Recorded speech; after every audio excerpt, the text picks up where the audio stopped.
Hey student, watch this video and learn how to show interest or surprise during a conversation in English. Coming up.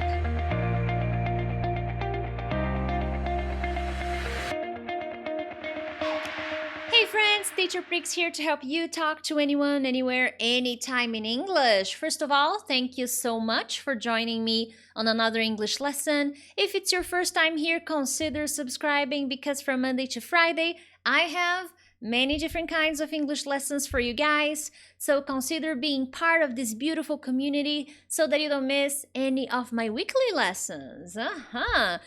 And if you are already subscribed, thank you so much. I hope you enjoy tonight's lesson. I hope you enjoy my lessons in general. Make sure to hit the like button because that really helps YouTube understand that this is the kind of lesson you like. Anyways, today we are going to talk about showing interest, showing surprise, okay? Now guys, I believe that in any language, you can show interest during a conversation by changing your tone, okay? So I'll be giving some tips about that here during this lesson. It's going to be a very short lesson, okay? Because all in all, this is not complicated. This is actually very easy to do. You don't need complicated structure, complicated phrases, complicated sentences.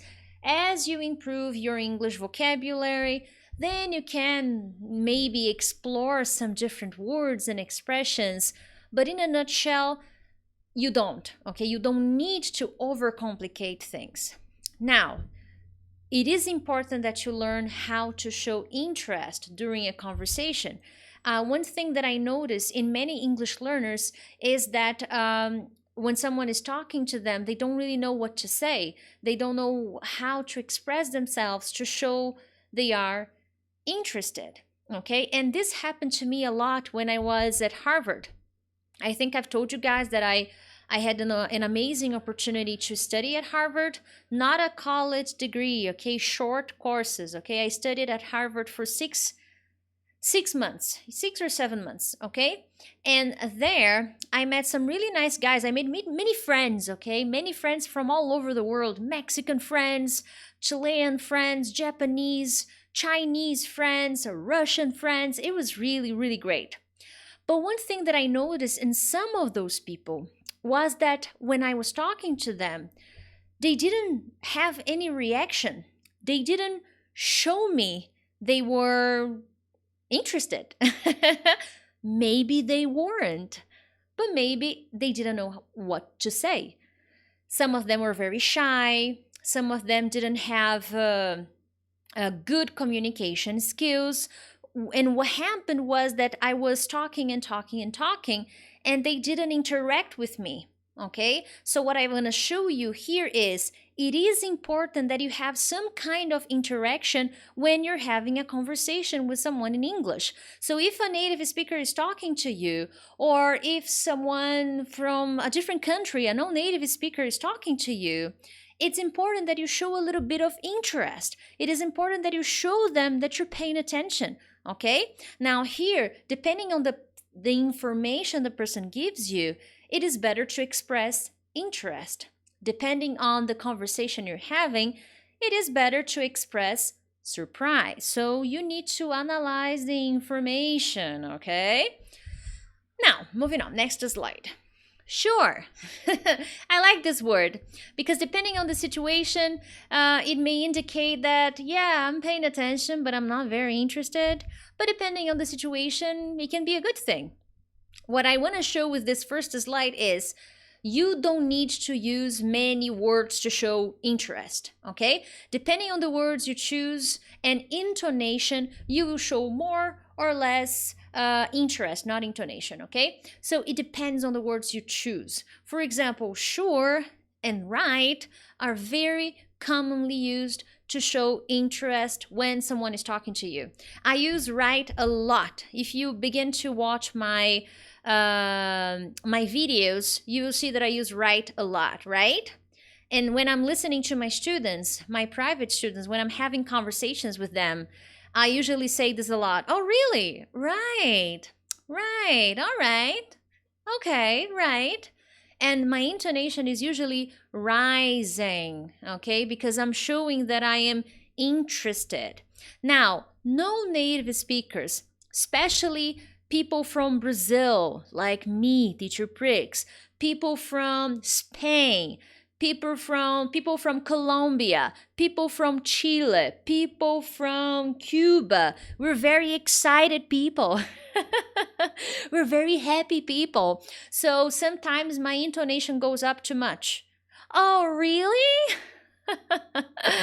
But this is also connected to personality, okay? So your intonation can go up, but not too much. At Harvard, we had this friend from Russia, and she was an old lady. She was from, I think she was from Russia, but if she wasn't from Russia, she was like really close to Russia. I don't remember exactly. And she was a very, very serious woman, like super serious. So her intonation was never super excited. And when she tried to show interest, she was very serious. Oh, right. Sure. All right. And her pronunciation was very strong. Her accent was very strong. But she was a very nice lady. She just didn't have as much excitement as I did, or my Mexican friends, or my other Brazilian friends. We were always very, very excited. So this is also something you need to be careful about, okay? You need to control your emotions, especially if you're Latin or if you are a very happy person, okay? But usually rising your intonation will work. So here I showed you two words. Sure. Right. Oh, okay. Oh is a sound, not really a word. Oh, okay. Hmm. Hmm. Hmm. Mm-hmm. Oh, okay.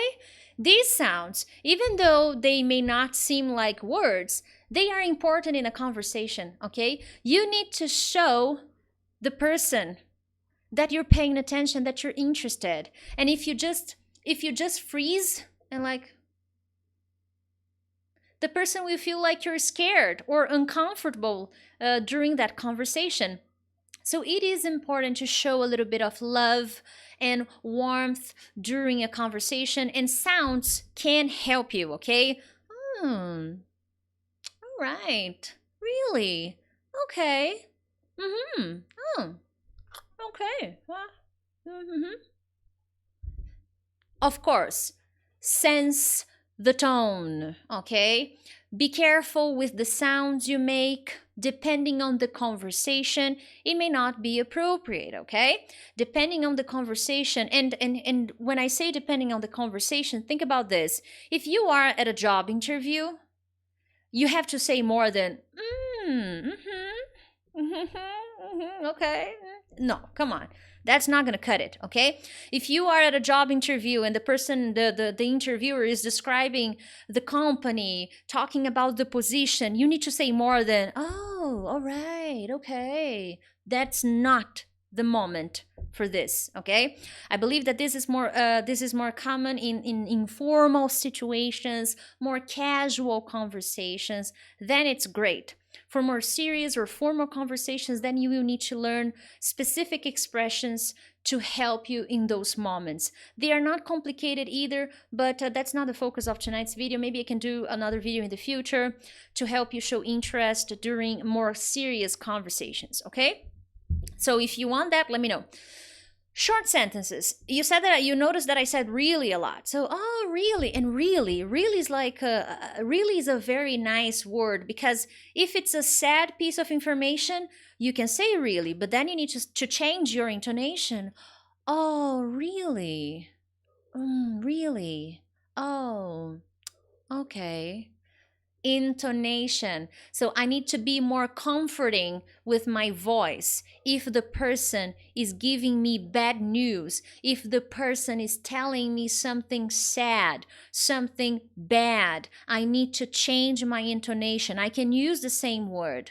Oh, really?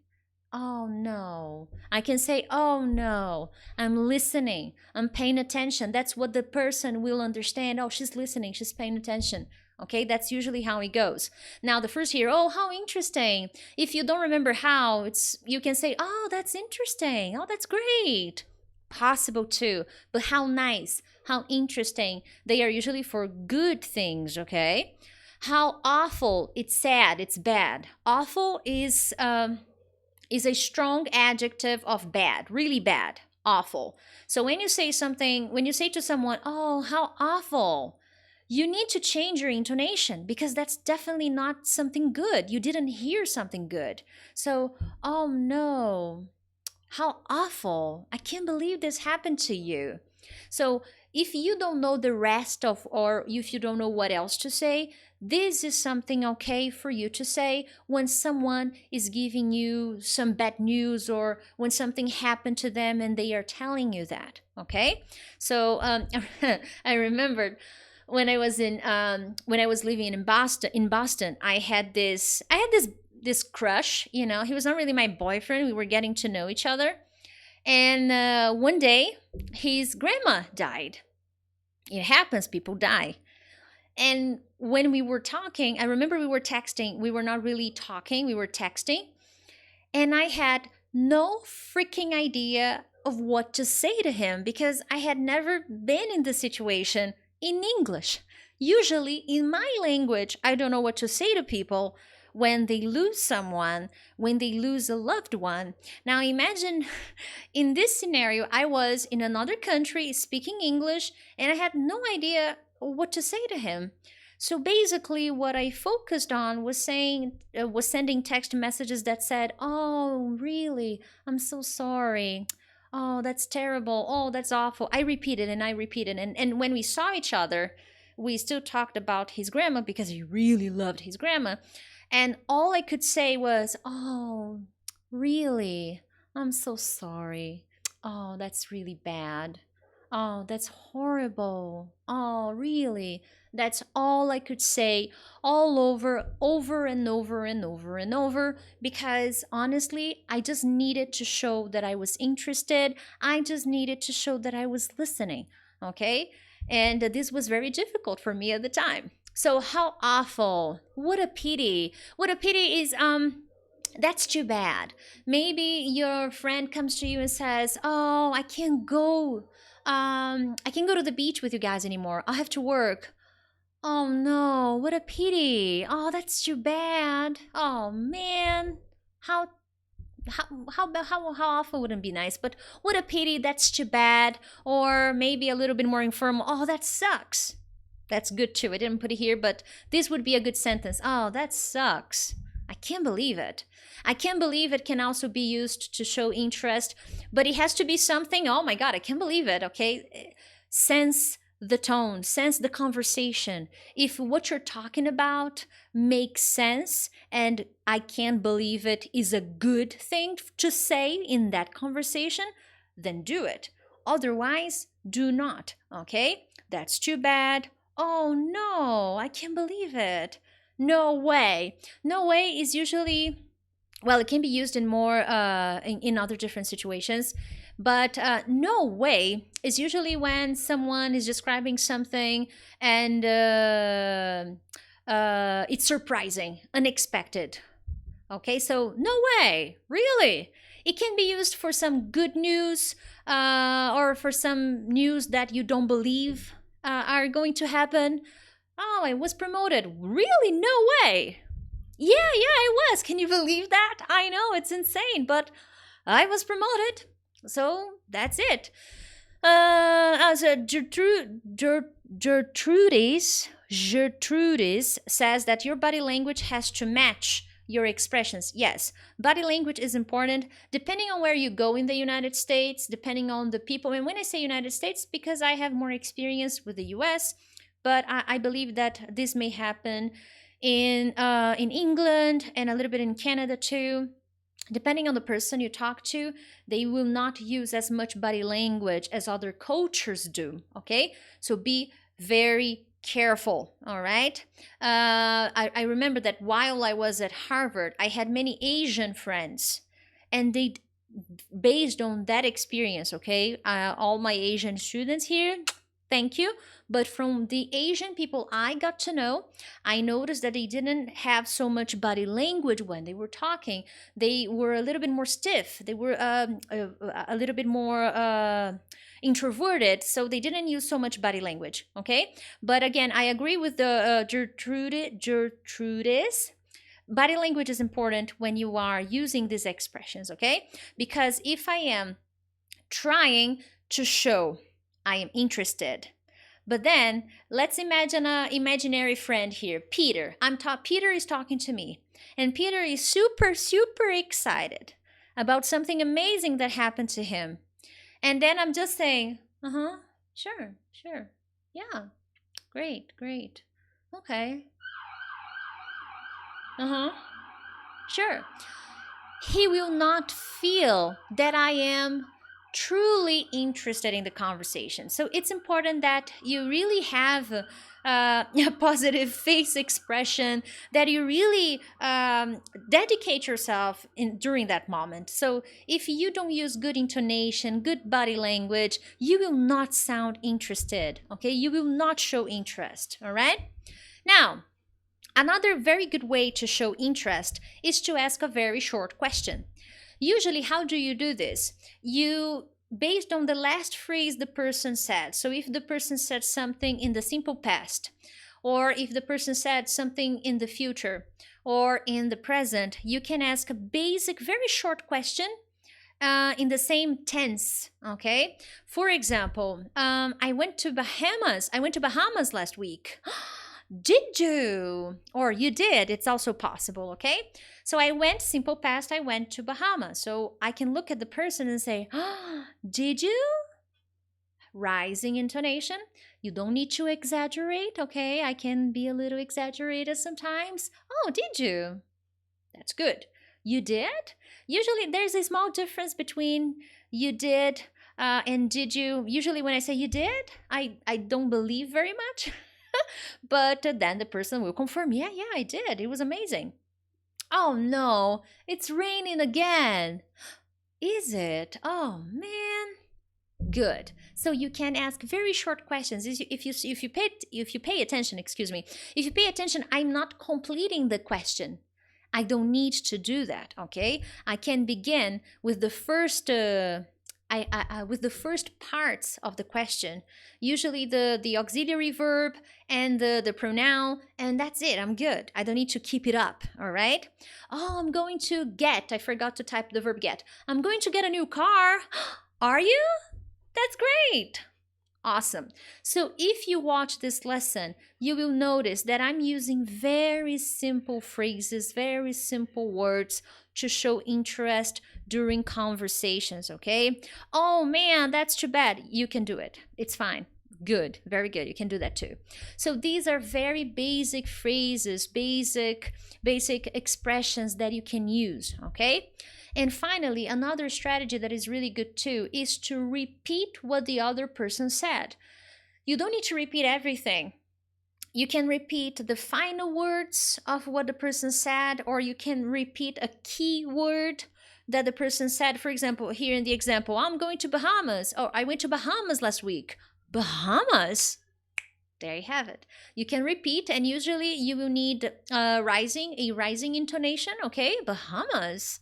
Because you are sounding interested and a little surprised depending on the conversation. So if it is surprising, then you will show that you're surprised, okay? If you're just interested, oh, Bahamas. Nice. And you can repeat a keyword or a short phrase, maybe a combination of 2-3 words from what the person said to you, okay? So here, for example, where is my slide? Okay, oops, okay, here. Oh, you are not gonna believe this.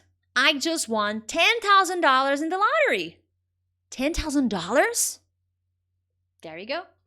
I'm getting married. Married? Oh my God, congratulations. So this is a very simple strategy that many students don't study. And many times the students get a little stressed out about, oh my God, what should I say in this moment? I don't know what to say. I'm worried about what I should say. When in reality, you can use very simple words in these moments to show that you are paying attention, listening, participating, even if with very simple words. Okay. So these are very good expressions, strategies that you can implement, during conversations, anywhere, anytime. But again, here, as I said, if you are at a meeting and it's a little bit more serious and a little bit more formal, then there are better things to do. Okay, so at the end of the day, this will depend on a lot on the level of formality. For extremely formal situations, be careful with the things you use here. Okay, they may not be the best options for you. So for example, if your boss is announcing something very positive to the company, oh, 1,000 new jobs? Wow, that's great. We are going to hire 1,000 people in the production department. Wow, 1,000 people. That's amazing. So depending on the situation, okay? So even though it is a more formal scenario where you are during a meeting, I could implement this strategy and repeat the last word or the last couple of words. But because I understood the context, okay? If it is a more serious, a more complicated conversation, depending on the person you're talking to, you may need better expressions that are a little bit more formal, slightly more formal, depending on the person you're talking to, okay? Other than that, my friends, let me know here in the comments which was your favorite expression of the night, what you enjoyed, what new thing have you learned in tonight's lesson, and if possible, share this lesson with your friends, share on your social media, and well, have a lovely day or a lovely night, and I will see you all tomorrow for another English lesson. Thank you, and bye-bye.